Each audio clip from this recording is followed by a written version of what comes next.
Shalom. Haleluya, puji Tuhan. Jumpa lagi bersama dengan saya, Pendeta Duta Perkasa. Hari ini saya sangat bersuka cita bertemu dengan orang hebat, seorang anak Tuhan yang bersaksi sangat luar biasa. Beliau pernah mempersekusi gereja, melempari, bahkan melecehkan pendeta yang sedang berkhotbah, yang sangat luar biasa, saudara. Bahkan apa konsekuensi yang dihadapi setelah dia melakukan itu kita akan saksikan bersama. Namun sebelum menyaksikan video saya, mohon bantu saya subscribe video ini supaya semakin banyak video-video saya ya menampilkan orang-orang bagaimana menjadi berkat bagi banyak gereja Tuhan. Silakan kita saksikan bersama-sama. Tuhan Yesus berkati. Shalom. Shalom. Selamat pagi. Hari ini saya bersyukur kepada Tuhan kalau kita semua sehat-sehat. Hari ini saya bertemu dengan hambanya. Saudara sudah kenal dan tidak asing lagi, Bapak JDP Channel ada bersama dengan saya, hamba Tuhan, pendeta yang diurapi Tuhan. Hari ini saya diajak makan oleh beliau, puji Tuhan. Dan banyak hal yang kami bicarakan hari ini, pada intinya bicara soal gereja Tuhan yang hari-hari ini ya sangat jauh daripada hadirat Tuhan oleh karena situasi pandemi dan PPKM yang sedang pemerintah lakukan. Selamat pagi Pak JDP Channel. Selamat pagi Pak. Begini, saya mau tanya, kira-kira menurut Bapak JDP Channel ini, apa pandangan Bapak terhadap gereja Tuhan yang hari-hari ini terpisah dari Tuhan lewat pemerintah melakukan pelarangan-pelarangan ini? Apa pandangan Bapak? Tapi sebelumnya saya mau tanya dulu Bapak ini, kabarnya gimana? Keluarga, anak-anak, apakah ada keluarga yang kena COVID atau gimana? Pak JDP, silakan Pak JDP. Ya, puji Tuhan Pak Gembala. Saya senang sekali, sahabat yang terkasih, boleh ngobrol dengan gembala saya yang begitu luar biasa. Memang puji Tuhan, semua karena kasih karunia Tuhan. Keluarga semua sehat walafiat dan semuanya masih dalam perlindungan dan kebaikan Tuhan Yesus. Begitu Pak Gembala. Ya, gitu ya. Ya. Nah, terus yang apa pandangan Bapak tentang situasi gereja Tuhan atau anak-anak Tuhan setelah pemerintah memperlakukan undang-undang PPKM level 4 ini terhadap kota-kota di Indonesia. Ada saya membaca sebuah buku Tom S. Rainer, itu dia mengsurvei 20% anak-anak Tuhan yang tadinya dia sebelum COVID rajin beribadah, setelah dibikin online ini kemudian datang lagi ke gereja. 20% di negaranya itu tidak ada lagi datang ke gereja. Kalau Bapak bagaimana? Apakah di Indonesia menurut pikiran Bapak seperti apa?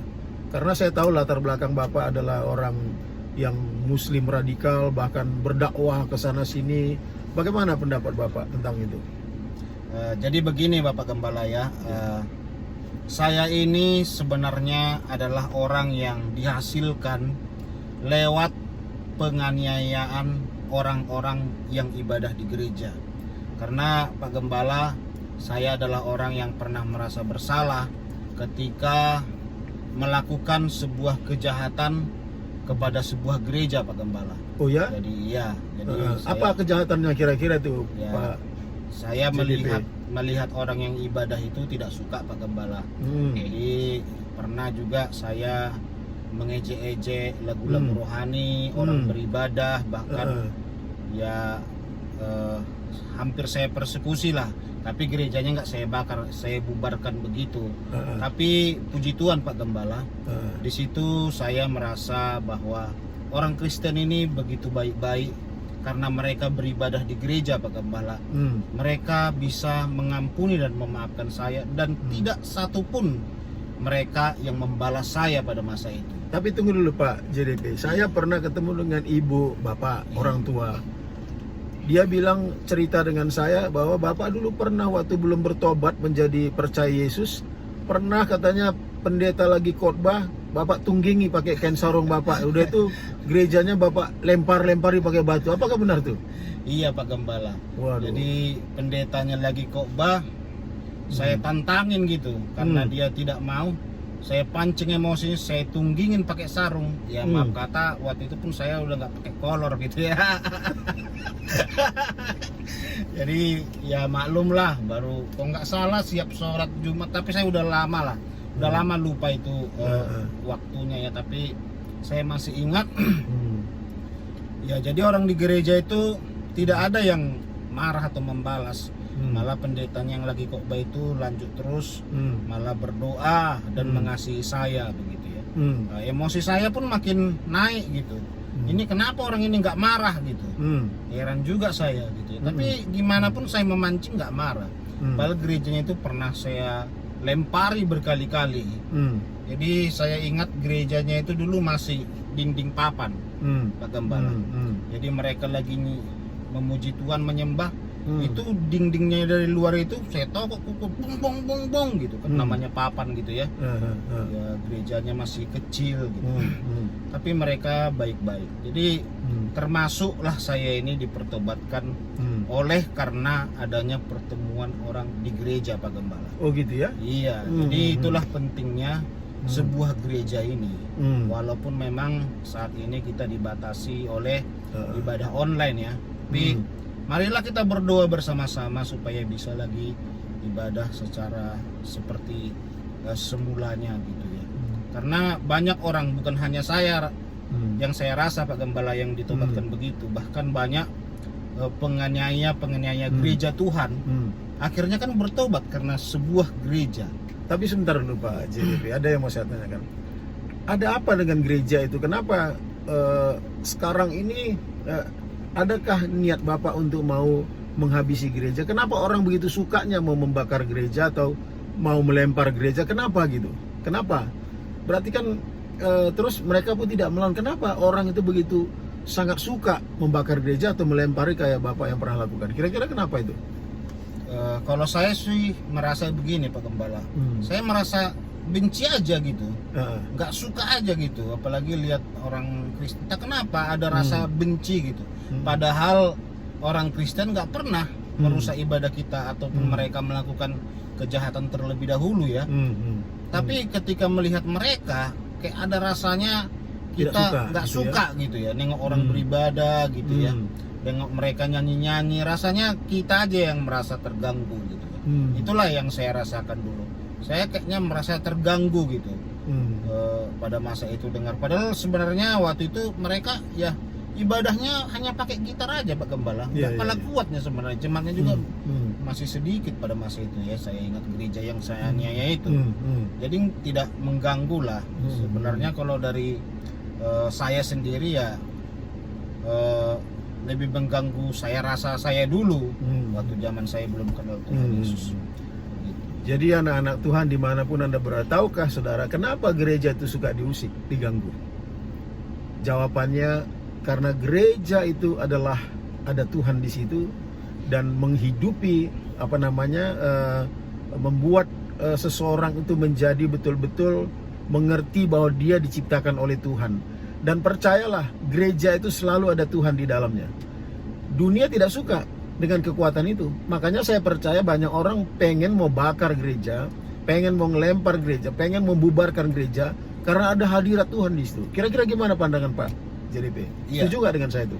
Betul Pak Gembala. Jadi di gereja itu memang ada hadirat Tuhan, ada kehadiran Tuhan. Karena di gereja itu banyak orang dipulihkan, Pak Gembala. Iya. Jadi banyak dijangkau jiwa begitu. Jadi memang keberadaan gereja sangat penting sekali di sekitar warga gitu ya Pak Gembala ya. Karena kita melihat gereja ini sangat berfungsi, sangat banyak menggunakan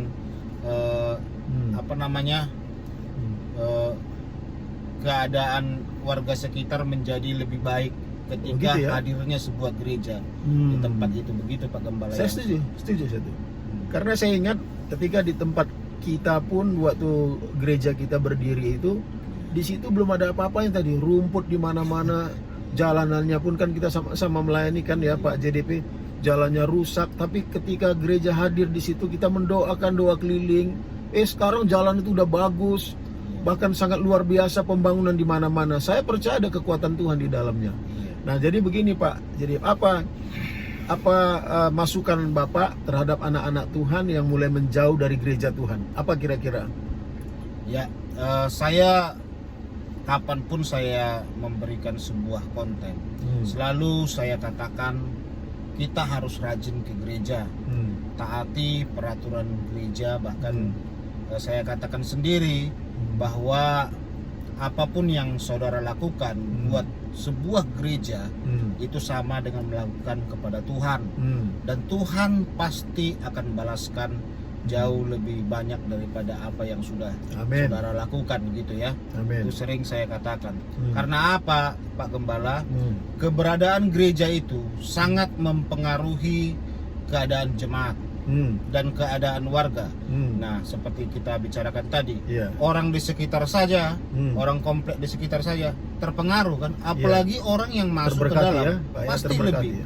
Yang dulunya mungkin dia tidak ada apa-apanya, begitu ada sebuah gereja, ada pertemuan, ya jadi lebih baik, keluarganya lebih diberkati. Bukan hanya itu saja, mungkin kejahatan-kejahatan di sekitar juga betul banyak dipertobatkan gitu ya, sehingga berkurangnya tingkat kriminalitas, betul, Pak, kecelakaan juga tidak ada di daerah situ.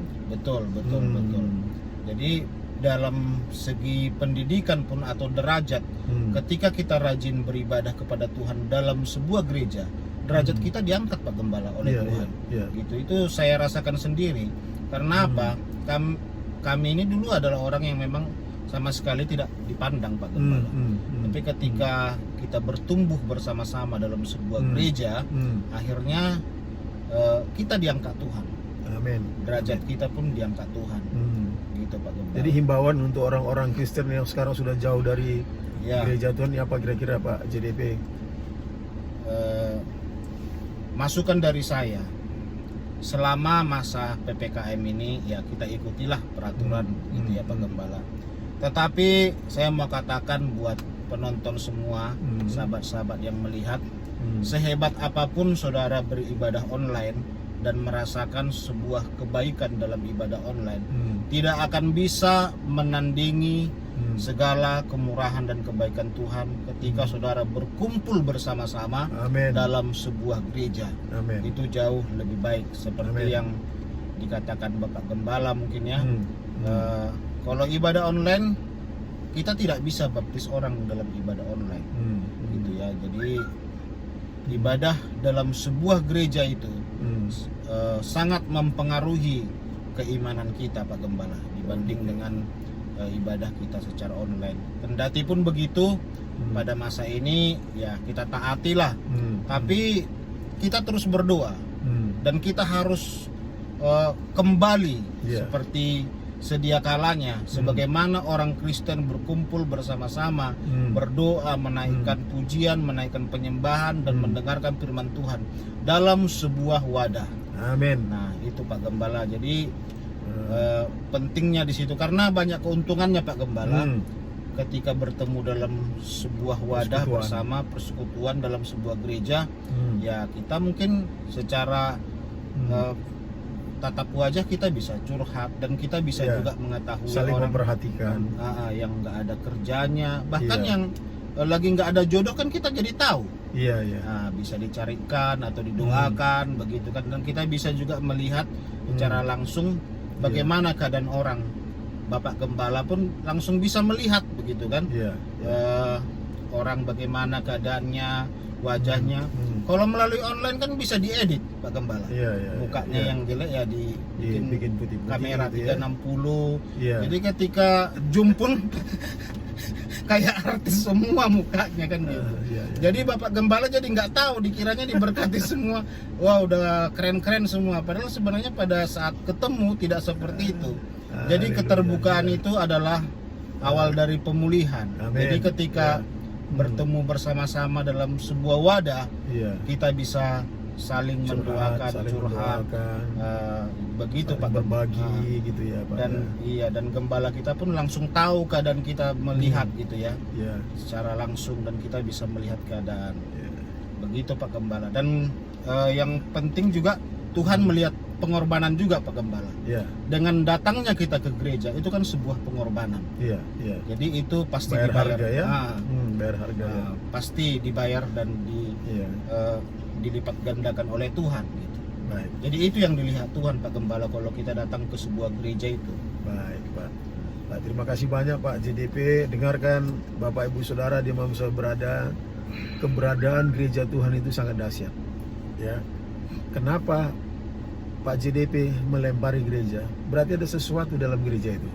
Orang nggak suka, dunia tidak bisa, pasti membenci sesuatu yang baik, pasti itu. Apalagi ada Tuhan di situ, dunia tidak suka. Kan Tuhan sudah bilang ya, dimanapun kau berada kau akan dibenci, tidak disukai oleh semua orang. Dan itu tergenapi janji firman Tuhan. Nah saudara, hari-hari ini sekalipun pemerintah memberlakukan PPKM, kita tetap taat akan pemerintah. Lakukan saja juga online di rumah, tidak apa-apa. Tapi dengan catatan, jangan coba-coba engkau tidak menghargai hadirat Tuhan. Sekalipun online, ikutilah tata tertib gereja dengan seperti engkau bergereja secara onsite. Nah, apabila sudah onsite juga diberlakukan, kita boleh sama-sama datang. Jangan sampai kita menjadi orang-orang yang terhilang. Jangan sampai lupakan Tuhan dalam segala apapun. Ingatlah bahwa Tuhan yang sudah memilih kita, menjadikan kita anak-anak Tuhan, dan keberadaan kita harus menjadi berkat bagi banyak orang. Saya kira ini aja Pak JDP ya. Terima kasih banyak buat pertemuannya hari ini. Salam hormat saya buat keluarga semua. Tuhan Yesus berkati. Selamat beribadah sekalipun Anda dalam keadaan online, dan hadirlah ketika onsite diberlakukan. Tuhan Yesus berkati semua. Shalom. Shalom.